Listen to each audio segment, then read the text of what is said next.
Imaginen que la relación con el fisco es como un iceberg, ¿no? Lo que todos vemos es la punta, pagar los impuestos. Pero debajo, bajo el agua, hay toda una estructura enorme, invisible pero crucial, los deberes formales. Hoy vamos a explorar justamente esa parte sumergida. Exactamente. Hoy nos metemos de lleno en las llamadas obligaciones accesorias o formales. Nos basamos en ideas clave del documento Procedimiento Tributario U2.pdf. Son, digamos, deberes instrumentales, o sea, no son el pago en sí, la obligación sustancial, sino herramientas para que la administración tributaria pueda, verificar que el impuesto principal se calcule y se pague bien. Le permiten chequear que todo esté en orden. Entiendo. Entonces el objetivo hoy es entender bien qué son estas obligaciones.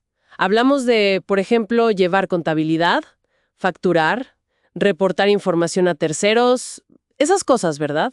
Eso mismo. Y también por qué existen, cuál es su base legal y, sobre todo, qué pasa si no las cumplimos. Queremos dar un poco de claridad para manejarse bien y, si hace falta, defenderse con conocimiento. Entonces, analicemos esto un poco más a fondo. Dale. En esencia, son deberes que impone la ley. Nos exigen hacer algo, no hacer algo, o a veces soportar ciertas acciones de la autoridad fiscal. Como decíamos antes, su función principal es darle herramientas a la administración para que pueda fiscalizar, liquidar el impuesto y recaudarlo, de forma eficiente. Buscan, pues, transparencia y control. Ajá, entiendo la idea general. Pero, ¿cómo se ve esto en el día a día? Pienso en una empresa o un profesional. Supongo que la contabilidad es como la base de todo esto, ¿no? Absolutamente. La contabilidad es un pilar. La obligación de llevarla implica registrar todas las operaciones económicas, claro, siguiendo normas técnicas específicas. Es una prueba clave en materia tributaria. Si no se lleva o se lleva con errores graves, puede perder su valor como prueba. Y acá se pone interesante. El fisco podría usar lo que se llama métodos presuntivos. Métodos presuntivos. ¿Qué significa eso exactamente? ¿Cómo que presumen? Significa que, como no pueden confiar en la contabilidad que presentaste, la administración puede estimar tu impuesto. Lo hacen basándose en indicadores externos, tus compras, los depósitos bancarios, o te comparan con otros del mismo sector. Básicamente, reconstruyen la base del impuesto desde afuera. ¡Wow! Eso suena bastante delicado, la verdad. Y si la contabilidad es, como decías, el pilar, la factura vendría a ser como la foto de cada operación, ¿no? ¿Algo así? Buena analogía, sí. La obligación de facturar es crucial. Y hoy en día, con la factura electrónica, todavía más. Tiene una doble función, que es vital. Para el que vende, es la prueba de su ingreso. Para el que compra, es el soporte que necesita sí o sí para sus costos, sus deducciones. Y también para poder tomarse los impuestos descontables, como el IVA que pagó en esa compra. La normativa sobre los requisitos de una factura es muy estricta. Ah, claro. Tiene sentido. Y después está la famosa información exógena. Siempre se escucha de eso y de las multas que puede generar. ¿Cómo funciona exactamente ese cruce de datos? Bueno, la exógena consiste en el deber de darle periódicamente a la autoridad fiscal información detallada sobre las operaciones que hiciste con terceros. O sea, clientes, proveedores, socios, todo eso. ¿Y para qué quieren toda esa información? Justamente para cruzarla. La administración maneja volúmenes enormes de datos y así detecta inconsistencias entre lo que reporta uno y lo que reporta el otro, o puede identificar posibles casos de evasión. Claro, y si estas son las reglas del juego, la pregunta obvia es, ¿qué pasa si alguien no las sigue? Me imagino que hay consecuencias. Definitivamente. Y esto es clave entenderlo.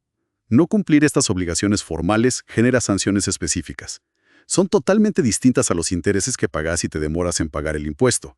Hay sanciones por no facturar, por ejemplo, que pueden llegar incluso al cierre temporal del negocio. También por no llevar libros de contabilidad, o por errores o demoras en la información exógena. Esas multas pueden ser fuertes. Aquí es donde vemos algo que llama la atención, ¿no? A veces un error formal, incluso sin querer evadir, puede terminar costando más caro. en multas que un pequeño retraso en pagar el impuesto principal. Parece que el sistema le da muchísima importancia a la información y al control. Es una observación muy pertinente, muy pertinente. El control es un pilar del sistema, sin duda. Pongamos un ejemplo práctico. Un profesional que da un servicio y no hace la factura. Ajá, ¿qué pasa ahí? Doble problema. Para la empresa que recibió el servicio, ese gasto podría no ser aceptado como deducible en su declaración de renta. ¿Por qué? Porque le falta el soporte válido, la factura. Y para el profesional, bueno, se expone a una sanción específica por no facturar, que puede ser importante. Entendido. Otro caso. Una empresa presenta su información exógena, pero comete errores. Se equivoca en los números de identificación de algunos clientes o proveedores. ¿Qué pasa? La administración podría imponer una sanción calculada sobre el valor de esas operaciones con datos erróneos. Y puede ser una suma considerable. Aquí es donde un buen asesoramiento es vital. Se podría analizar si aplica algo llamado principio de lesividad. Principio de lesividad. ¿Podrías explicarlo? Así, cortito. Claro. Básicamente significa preguntarse, bueno, sí, el error existió, pero ¿realmente impidió o dificultó mucho la labor de control del fisco? Si se demuestra que el error fue menor, que no hubo un perjuicio real para la fiscalización, se podría argumentar para reducir la sanción. Se usan principios como el de proporcionalidad. Queda clarísimo. Entender estas reglas no es solo para cumplir y ya está, sino también para saber cómo defenderse si te llega una revisión, usando los principios correctos. Exacto. Estas obligaciones formales no son meros trámites burocráticos para nada. Son engranajes fundamentales del sistema tributario. Facilitan el control del Estado, sí, pero si no las cumplís, las consecuencias pueden ser serias y van por un carril distinto al del pago del impuesto en sí.